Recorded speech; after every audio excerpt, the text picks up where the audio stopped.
Badan Pusat Statistik mencatat penurunan harga gabah pada periode September tidak berdampak pada harga beras di tingkat eceran dan grosir. BPS maksud kami mencatat harga beras di tingkat grosir naik 4,4% secara tahunan dan di tingkat eceran harga beras masih naik 5,91% secara tahunan.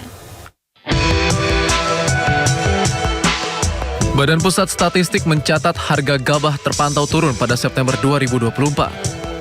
Meski demikian, penurunan harga gabah tidak berdampak pada harga beras di tingkat eceran dan grosir yang masih mengalami kenaikan.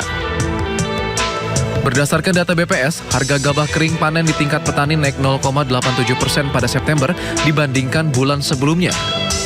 Sementara secara tahunan harga gabah kering panen turun 0,57%. Sementara itu harga gabah kering giling juga tercatat turun 1,16% secara bulanan dan turun 3,95% secara tahunan.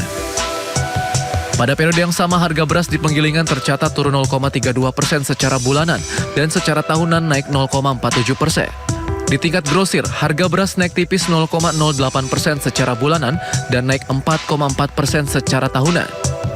Sementara di tingkat eceran atau konsumen, harga beras masih naik 0,05% secara bulanan dan naik 5,91% secara tahunan. Tingkat grosir, terjadi inflasi sebesar 0,08% secara mantuman dan sebesar 4,40% secara year on year.